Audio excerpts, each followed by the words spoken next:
Ne Isiaka Coulibaly nye kunnafonidila ye nye kojugu kɛlɛba n'o ye gafe ye n'o ɲɛmaaba ye ayiwa an ye groupe dɔ fana sigi sen kan groupe min n'o fana tɔgɔ ye an ka gafe in ye n'o ye groupe kojugu kɛlɛba ye n y'o président ye n hakili la maa caman bɛ n dɔn ni bamananden na n ka gafe yɛrɛ kɔnɔ n'o ye journal kojugu kɛlɛba ye. Foli di Maliactu lamɛn jɛkulu bɛɛ lajɛlen ma ka kɛ ni bɛɛ lajɛlen ka waati ye k'a fɔ nin kunnafoni nin a balila anw yɛrɛ la sabula an y'a mɛn kunun k'a fɔ ko dimanche don sufɛla fɛ ni o ye janvier kalo tile 22 san 2023 ko maa 5 ko u sera ka fiɲɛ 5 ka bɔ kaso kɔnɔ an ka gendarmerie camp 1 na Bamakɔ yan n hakili la a maa 5 ko u kun bɔra ɲɛgɛn de fɛ ko koko dɔ bɛ yen ko u sera ko o koko ko kari an ye kunnafoni sɔrɔ cogoya min na o de don dɛ k'u sera ko koko kari ko ka bɔ nin wagati nin n'a ka même ɲininiw kɔni bolodalen don fan bɛɛ lajɛlen fɛ unité fɛn fɛn bɛ yen ni o bɛ lakana sabati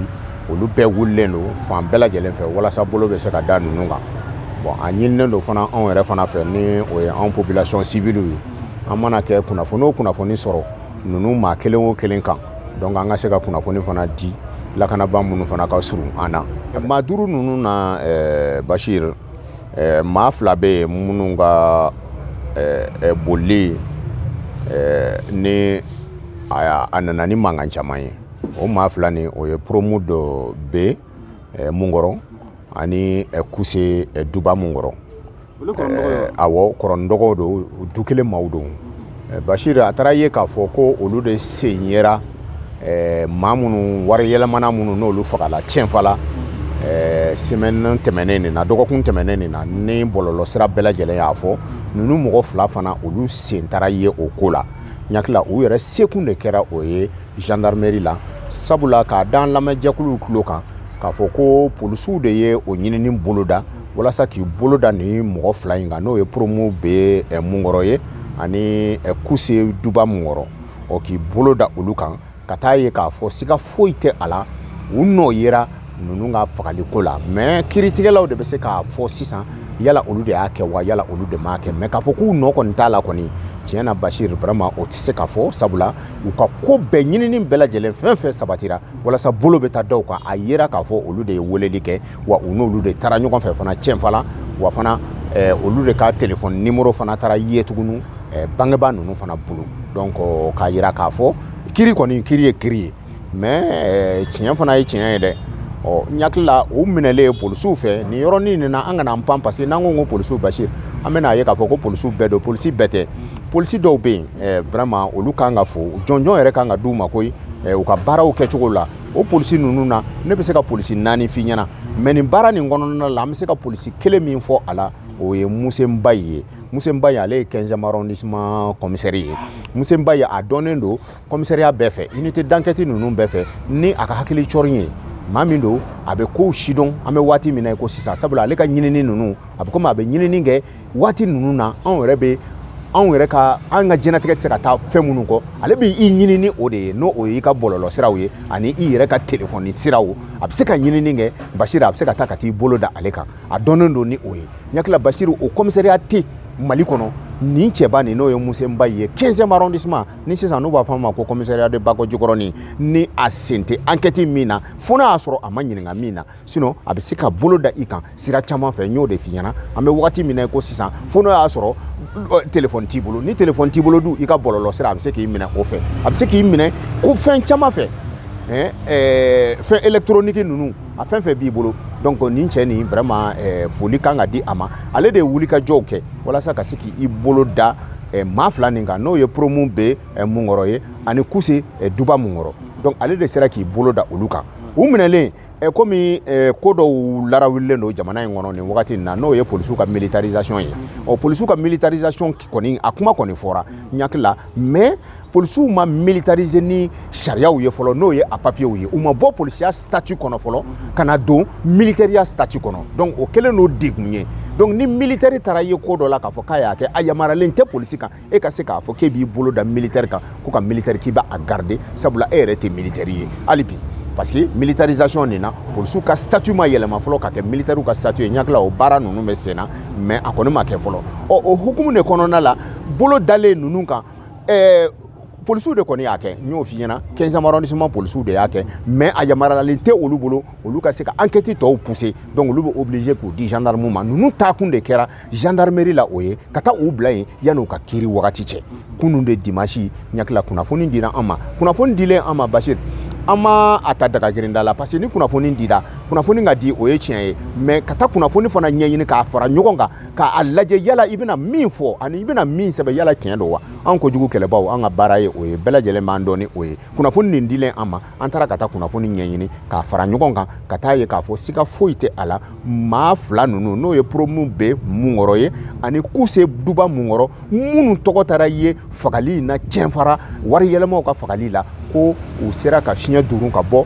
kaso kɔnɔ u bɔtɔla ni maa 3 wɛrɛ bɔra an ka ɲininiw de taara bɔ a kan an b'a fɔ k'a fɔ ko tiɲɛ don fo kunnafonidilaw fo an k'o fana ɲɛfɔ mɔgɔw ye dɛ sabula maa caman b'a fɔ an ɲɛna aw bɛ ka nin kuma nin fɔ yala tiɲɛ don wa yala nkalon don wa kuma tiɲɛ n'a nkalon o bɛ ko wɛrɛ de la e yɛrɛ de bɛ se k'o ko ɲɛɲini mais kunnafonidi ye sariya dɔ de fɔ an ɲɛna ko an k'o bato o sariya ye mun ye ni kunnafoni dira i ma kunnafoni kɛra yɔrɔ min na i ka taa ɲɛɲini a kɛra waati min na i ka taa ɲɛɲini a kɛra maa min na i ka taa ɲɛɲini yala seere b'i ka kunnafoni na wa yala ɲinini minnu n'o ye maa minnu bɛ ka kunnafoni ɲɛɲini yala i n'olu fana sera ɲɔgɔn ma wa donc i b'olu de fara ɲɔgɔn kan k'olu de di mɔgɔw ma yala Bashir o de ye tiɲɛ wa o de ye nkalon an kɔni t'a dɔn mais kunnafoni ye o de ɲini anw fɛ anw bɛ o de kɛ donc an ka baara ye kɛra o de ye o sababu tugura nɔfɛ an bɛ se ka olu fana ta k'u ye dɔnni sɔrɔ la bon an ye kunnafoniw ɲini ka taa a ye n y'a f'i ɲɛna an ka kunnafoniw ɲini siraw don ka taa ye k'a fɔ k'olu fana tun ye finitigiw ye ko a taara ye k'a fɔ ko olu yɛrɛ fana tun minɛna marifa ko dɔw fana la n y'a fɔ an ka kunnafoniw de ɲinini sira fɛ an ye ɲinini minnu kɛ olu de taara bɔ olu kan ka taa ye k'a fɔ o maa 3 ninnu fana olu fana ye finitigi ye an taara ye fana k'a fɔ ko Munkɔrɔ promu bɛ Munkɔrɔ ani Kuse Duba Munkɔrɔ o fana ye finitigi ye donc a bɛ komi ko nin ye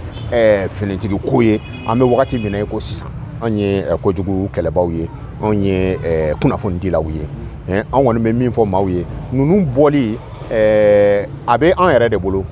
anw population ni maa o maa i kɛra sababu ye quand même i ye kunnafoni sɔrɔ ninnu kan i bɛ se ka gɛrɛ lakanabaaw la lakanabaa yɔrɔ min ka surun i la walasa k'u ka kunnafoni di ye mais k'a ɲini maaw fana fɛ k'a fɔ an kana siran ka gɛrɛ lakanabaaw la an ka lakanabaaw dɛmɛ walasa u bɛ se k'an lakana cogoya min na komi an bɛ deli k'a fɔ an ka kunnafoni dili caman na k'a fɔ ko ni bɛɛ y'i ka bandi labɔ ni bɛɛ y'i ka zon labɔ siga foyi t'a la zon tɛ kɛ ye bilen siga foyi t'a la bandi tɛ kɛ ye bilen an b'o de ɲini population fɛ k'a fɔ an yɛrɛ de ka an yɛrɛ lakana terrorisme ni djihadisme min filɛ nin ye an y'o de fɔ u ɲɛna k'a fɔ ko maa wɛrɛw tɛ population civile bɛ a la maa wɛrɛw fana tɛ an yɛrɛ dɔw fana bɛ a la sabula a siraw ka ca sabula ninnu dɔw u bɛna maaw kɔrɔ u bɛna ka na sanuw k'aw fɛ u bɛ essence san u fɛ u tɛ se ka balo ten ni u ni mɔgɔw ma don ɲɔgɔn na mais ni bɛɛ taara ka taa ɲɛfɔ k'a fɔ e ye karisa ye i sigalen don karisa la siga t'a la lakanabaaw bɛ se k'u ka baara kɛ o bɛ kɛ sababu ye k'e yɛrɛ lakana hakɛto bɛ nin kan. Merci beaucoup. Bokar Sidiki Jara u b'a fɔ ma ko BS Jara n ye journal La Sentinelle n'o ɲɛmaa ye mais yan hukumu kɔnɔna la n ye kojugu kɛlɛba u ka ɲɛmɔgɔ fɔlɔ dangan n'o ye donc n ye kojugu kɛlɛba dɔ ye kojugukɛlaw ka minɛ ka di fini don mɔgɔw ma a ka tilaw la nin t'a siɲɛ fɔlɔ ye mais an k'an janto a kana kɛ laada ye parce que siɲɛ caman a bɛ kɛ est ce que parce que n'o ye sɔrɔdasi de ye n'o ye finitigiw ye k'a fɔ k'u bilala ten dɔw bɛ se k'o fɔ mais an tɛ se k'o fɔ parce que an ka baara y'a jira k'a fɔ dɔ kɛra san tɛmɛnen na je crois que a kɛra 2022 de kɔnɔ cɛ mun ye gardimuso jeni o minɛna ale ye civil de ye a dir'u ma a tilal'u la mais ala barika la u y'a minɛ tuguni donc an tɛ se k'a fɔ ko ninnu ye sɔrɔdasi de ye o de kama u tilala o n'an y'o fɔ o ye kuma surun ye mais an b'a ɲini u fɛ hali bi u k'u jilaja hali bi u k'u cɛsiri ni fɛn min kalifa i la i k'i janto la kosɛbɛ a ka ɲi olu ma a ka ɲi bɛɛ ma parce que a ka ɲi transition ma parce que a lajɛ n'a y'a jateminɛ cogoya la Asimi ye transition ɲɛmaa ye n'a fɔra k'a fɔ ko nin bɛ ka kɛla finitigi la a bɔ ko Asimi yɛrɛ nɔ b'a la mɔgɔ se k'o fɔ bi o kuma la surun ye mais an b'a ɲini u fɛ vraiment u k'u jilaja u k'u timinanja hali bi. Merci.